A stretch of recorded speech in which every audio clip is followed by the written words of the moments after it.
कौसल्या सुप्रजा रामपूर्वा सन्ध्या प्रवर्तते उत्तिष्ठ नरशार्दूल कर्तव्यं दैवमाह्निकम् कौसल्या सुप्रजा रामपूर्वा सन्ध्या प्रवर्तते उत्तिष्ठ नरशार्दूल कर्तव्यं दैवमाह्निकम् उत्तिष्ठोत्तिष्ठ गोविन्द उत्तिष्ठ गरुडध्वज उत्तिष्ठ कमलाकान्ता त्रैलोक्यं मङ्गलं कुरु उत्तिष्ठोत्तिष्ठ गोविन्द उत्तिष्ठ गरुडध्वज उत्तिष्ठ कमलाकान्ता त्रैलोक्यं मङ्गलं कुरु मातः समस्त जगतां मधुकैटभारेः वक्षो विहारिणि मनोहर दिव्यमूर्ते श्रीस्वामिनि श्रुत जनप्रियदानशीले श्रीवेङ्कटेश दयिते तव सुप्रभातम् मातः समस्त जगतां मधुकैटभारेः वक्षो विहारिणि मनोहर दिव्यमूर्ते श्रीस्वामिनि श्रुत जनप्रियदानशीले श्रीवेङ्कटेश दयिते तव सुप्रभातम् तव सुप्रभातमरविन्दलोचने भवतु प्रसन्नमुखचन्द्रमण्डले विधिशङ्करेन्द्रवनिताभिरर्चिते वृषशैलनाथ दयिते दयानिधे अत्र्यादिसप्तऋषयः समुपास्य सन्ध्याम् आकाशसिन्धुकमलानि मनोहराणि आदाय पादयुगमर्चयितुम् प्रपन्नाः शेषाद्रिशेखर विभो तव सुप्रभातम् पञ्चाननाब्ज भव षण्मुखवासवाद्याः त्रैविक्रमादिचरितम् विबुधास्तुवन्ति भाषापतिः पठति वासरशुद्धिमारात् शेषाद्रिशेखर विभो तव सुप्रभातम् ईषत्प्रफुल्ल सरसीरुहनारिकेल पूगद्रुमादिसुमनोहर पालिकानाम् आवाति मन्दमनिलः सह दिव्यगन्धैः शेषाद्रिशेखर विभो तव सुप्रभातम् उन्मील्य नेत्रयुगमुत्तम पञ्जरस्थाः पात्रावशिष्ट कदलीफलपायसानि भुक्त्वा सलीलमथ केलिशुकाः पठन्ति शेषाद्रिशेखर विभो तव सुप्रभातम् तन्त्री प्रगर्ष मधुरस्वनया विपञ्च गायत्यनन्दचरितम् तव नारदोऽपि भाषा समग्रमसहृत्करचाररम्यम् शेषाद्रिशेखर विभो तव सुप्रभातम् भृङ्गावळी च मकरन्दरसानुविद्ध झङ्कारगीतनिनदैः सह सेवनाय वीर्यात्युपान्त सरसी कमलोदरेभ्यः शेषाद्रिशेखर विभो तव सुप्रभातम् योषा गणेन वरदध्नि विमथ्यमाने घोषालयेषु दधिमन्थन तीव्र घोषाः रोषात् कलिम् विदधते ककुभश्च कुम्भाः शेषाद्रिशेखर विभो तव सुप्रभातम् पद्मेश मित्र शतपत्र गतालिवर्गाः हर्तुम् श्रियम् कुवलयस्य निजाङ्गलक्ष्म्या भेरी निनादमिव बिभ्रति तीव्रनादम् शेषाद्रिशेखर विभो तव सुप्रभातम् श्रीमन्नभीष्टवरदाखिल लोकबन्धो श्री श्रीनिवास जगदेक दयैक सिन्धो श्रीदेवतागृह भुजान्तर दिव्यमूर्ते श्रीवेङ्कटाचलपते तव सुप्रभातम् श्रीमन्नभीष्टवरदाखिल लोकबन्धो श्री श्रीनिवास जगदेक दयैक सिन्धो श्रीदेवतागृह भुजान्तर दिव्यमूर्ते श्रीवेङ्कटाचलपते तव सुप्रभातम् श्रीस्वामि पुष्करिणिकाप्लव निर्मलाङ्गाः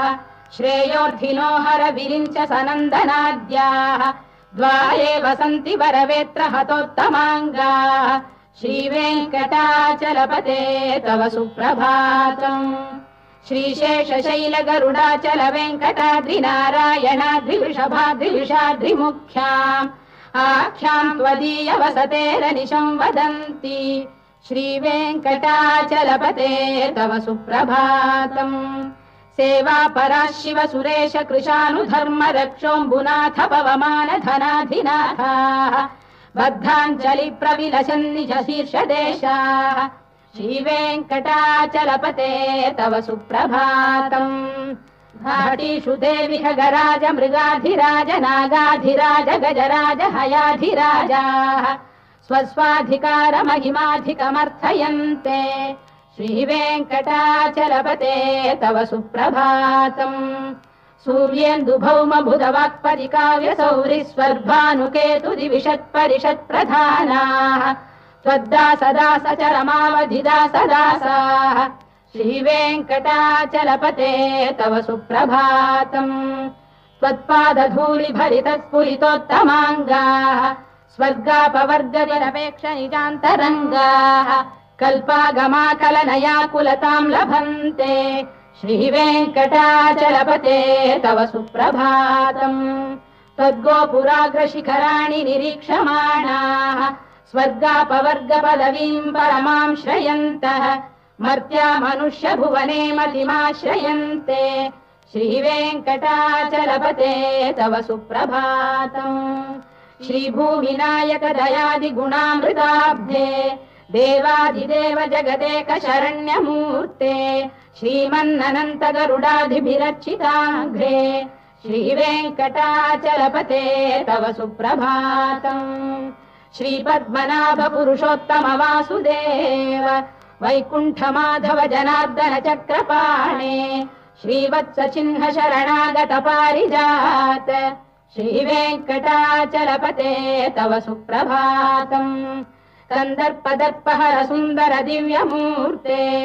कान्ताकुजाम्बुरुह कुड्मललोल दृष्टे कल्याण निर्मल गुणाकर दिव्य कीर्ते श्रीवेङ्कटाचलपते तव सुप्रभातम् मीनाकृते कमठकोल नृसिंहवर्णिन् स्वामीन् परश्वत तपोधन रामचन्द्र शेषांश राम यदुनन्दन कल्किरूप श्रीवेङ्कटाचलपते तव सुप्रभातम् लीलालवङ्ग घनसार सुगन्धितीर्थम् दिव्यम् वियस्सरिति हेम घटेषु पूर्णम् धृत्वाद्य वैदिक शिखामणयः प्रहृष्टाः तिष्ठन्ति वेङ्कटपते तव सुप्रभातम् भास्वानुदेति विगचानि सरोरुहाणि सम्पूरयन्ति निनदैः कगुभो विहङ्गाः श्रीवैष्णवाः सततमर्थितमङ्गलास्ते धामाश्रयन्ति तव वेङ्कट सुप्रभातम् ब्रह्मादयः सुरवराः समहर्षयस्ते सन्तः सनन्दन मुखास्तव योगिवर्याः धामान्तिके तव हि मङ्गलवस्तु हस्ताः श्रीवेङ्कटाचलपते तव सुप्रभातम् लक्ष्मीनिवास निरवद्य गुणैक सिन्धो संसार सागर समुत्तरणैक सेतो वेदान्त वेद्य निज वैभव भक्त भोग्य श्रीवेङ्कटाचलपते तव सुप्रभातम् लक्ष्मीनिवास निरवद्य गुणैक सिन्धो संसार सागर समुत्तरणैक सेतो वेदान्त वेद्य निज वैभव भक्त भोग्य श्रीवेङ्कटाचलपते तव सुप्रभातम् इत्थम् वृषाचलपतेरिह सुप्रभातम् ये मानवाः प्रतिदिनम् पठितुम् प्रवृत्ताः तेषाम् प्रभात समये स्मृतिरङ्गभाजाम् प्रज्ञाम् परार्थसुलभाम् परमाम् प्रसूते इत्थम् वृषाचलपतेरिह सुप्रभातम् ये मानवाः प्रतिदिनम् पठितुम् प्रवृत्ताः तेषाम् प्रभात समये स्मृतिरङ्गभाजाम् प्रज्ञाम् परार्थसुलभाम् परमाम् प्रसूते कमलाकुचूचुक कुङ्कुमतो नियतारुणितातुलनीलतनो कमलायतलोचन लोकपते विजयी भव वेङ्कटशैलपते कमलाकुचूचुक कुङ्कुमतो नियतारुणितातुलनीलतनो कमलायतलोचन लोकपते विजयी भव वेङ्कटशैलपते सचतुर्मुख षण्मुख पञ्चमुख प्रमुखाखिल दैवतमौलिमणे शरणागत वत्सल सारनिधे परिपालय मां वृषशैलपते अतिवेलतया तव दुर्विषहैरनुवेलकृतैरपराधशतैः हरितं त्वरितं वृषशैलपते परया कृपया परिपाहि हरे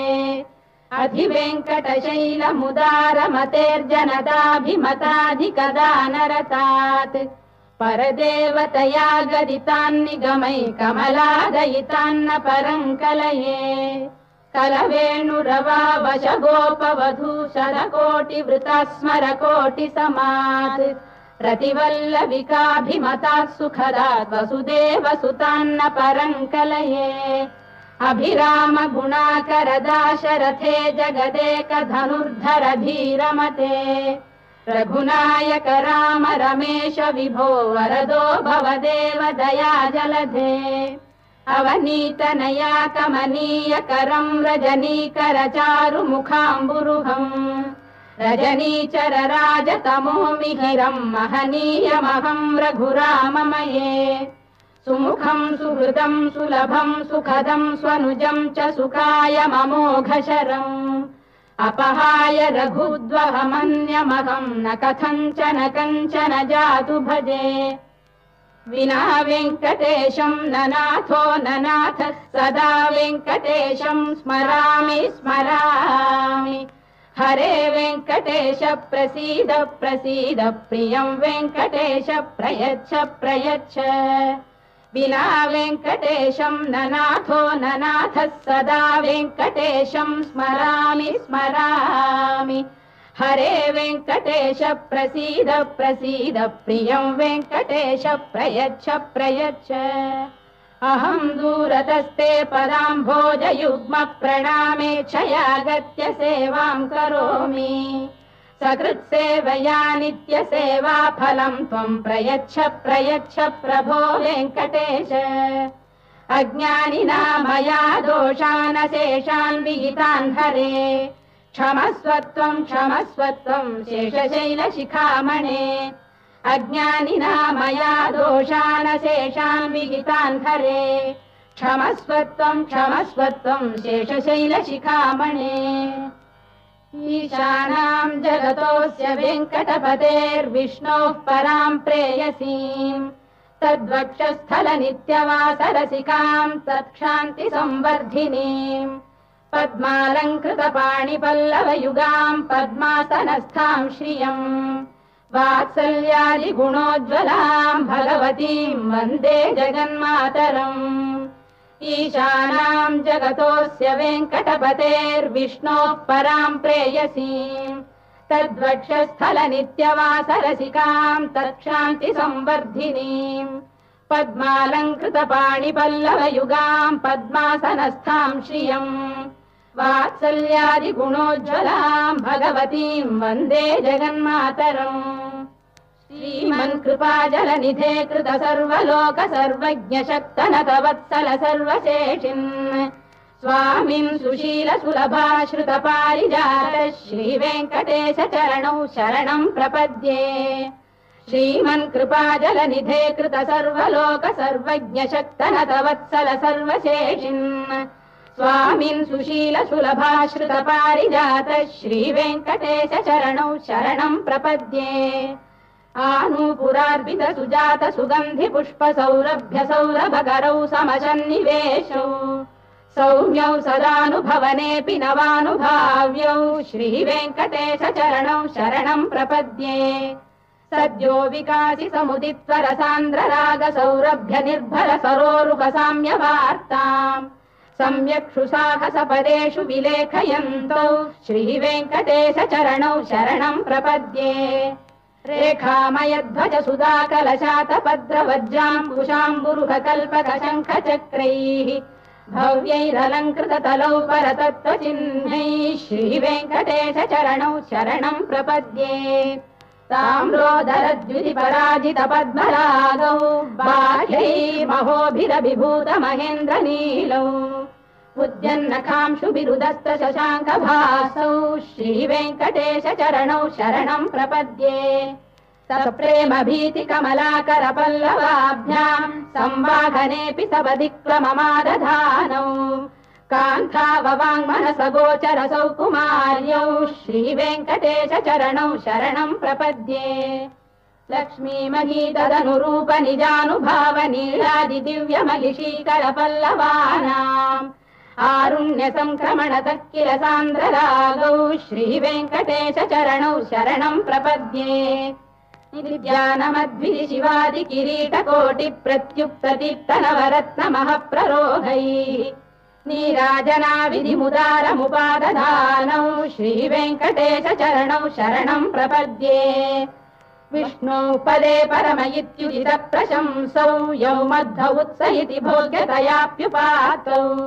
भूयस्ततेति तव पाणितल प्रतिष्ठौ श्रीवेङ्कटेश चरणौ शरणं प्रपद्ये पार्थाय तत्सदृशसारथिना त्वयैव यौ दर्शितौ स्वचरणौ शरणं व्रजेति भूयोऽपि मह्यमिहतौ करदर्शितौ ते श्रीवेङ्कटेश चरणौ शरणं प्रपद्ये मन्मूर्धिकालियपणे विकटाटवीषु श्रीवेङ्कटाद्रिशिखरे शिरसिश्रुतीनाम् चित्तेऽप्यनन्यमनसां सममाहितौ ते श्रीवेङ्कटेश चरणौ शरणं प्रपद्ये अम्लानधृष्यदवनीतलकीर्णपुष्पौ श्रीवेङ्कटाद्रिशिखराभरणायमानौ आनन्दिताखिल मनोनयनौ तवैतौ श्रीवेङ्कटेश चरणौ शरणं प्रपद्ये प्रायः प्रपन्न जनता प्रथमावगाह्यौ मातुस्तनाविव शिशोरमृतायमानौ प्राप्तौ परस्पर तुलामतुलान्तरौ ते श्रीवेङ्कटेश चरणौ शरणं प्रपद्ये सत्त्वोत्तरैः सतत सेव्य पदाम्बुजेन संसारतारकदयार्द्रदृगञ्चलेन सौम्योपयन्तृमुनिना मम दर्शितौ ते श्रीवेङ्कटेश चरणौ शरणं प्रपद्ये सत्त्वोत्तरैः सतत सेव्य पदाम्बुजेन संसारतारकदयार्द्रदृगञ्चलेन सौम्योपयन्तृमुनिना मम दर्शितौ ते श्रीवेङ्कटेश चरणौ शरणं प्रपद्ये श्रीशश्रिया घटिकया त्वदुपाय भावे प्राप्ये त्वयि स्वयमुपेय दया स्फुरन्त्या नित्याश्रिताय निरवद्य गुणाय तुभ्यं श्यां किङ्करो वृषगिरीश न जातु मह्यम् श्रीशश्रिया घटिकया त्वदुपाय भावे प्राप्ये त्वयि स्वयमुपेय दया स्फुरन्त्या नित्याश्रिताय निरवद्य गुणाय तुभ्यं श्यां किङ्करो वृषगिरीश न जातु मह्यम् श्रियकान्ताय कल्याणनिधये निधयेऽर्थिनाम् श्रीवेङ्कटनिवासाय श्रीनिवासाय मङ्गलम्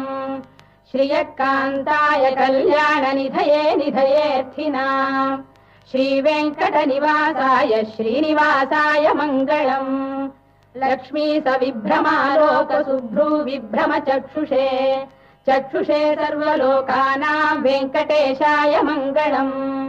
श्रीवेङ्कटाद्रिशृङ्गाग्रमङ्गलाभरणाङ्गये मङ्गलानां निवासाय श्रीनिवासाय मङ्गलम् सर्वावयव सौन्दर्य सम्पदा सर्वचेतसां सदा सम्मोहनायास्तु वेङ्कटेशाय मङ्गलम् नित्याय निरवध्याय सत्यानन्दचिदात्मने सर्वान्तरात्मने श्रीमद्वेङ्कटेशाय मङ्गलम् स्वतः सर्वविदे सर्वशक्तये सर्वशेषिणे सुलभाय सुशीलाय वेङ्कटेशाय मङ्गलम् परस्मै ब्रह्मणे पूर्णकामाय परमात्मने प्रयुञ्जे परतत्त्वाय वेङ्कटेशाय मङ्गलम् आकालतत्त्वमशान्तमात्मनामनुपश्यताम् अतृप्त्यमृतरूपाय वेङ्कटेशाय मङ्गलम् प्रायस्वचरणौ पुंसां शरण्यत्वेन पाणिना कृपयादिशते श्रीमद्वेङ्कटेशाय मङ्गलम् दयामृततरङ्गिण्यास्तरङ्गैरिव शीतलैः अभाङ्गैः सिञ्चते विश्वं वेङ्कटेशाय मङ्गलम् श्रद्भूषाम्बरहेतीनां सुषमावकमूर्तये सर्वार्तिशमनायास्तु वेङ्कटेशाय मङ्गलम् श्रीवैकुण्ठविरक्ताय स्वामि पुष्करिणीतटे रमया रममाणाय वेङ्कटेशाय मङ्गलम् श्रीवैकुण्ठविरक्ताय स्वामि पुष्करिणीतटे रमया रममाणाय वेङ्कटेशाय मङ्गलम् श्रीमत्सुन्दरजामातृमुनिमानसवासिने सर्वलोकनिवासाय श्रीनिवासाय मङ्गलम् मङ्गलाशासनपरैर्मदाचार्य पुरोगमैः सर्वैश्च पूर्वैराचार्यैः सत्कृतायास्तु मङ्गलम्।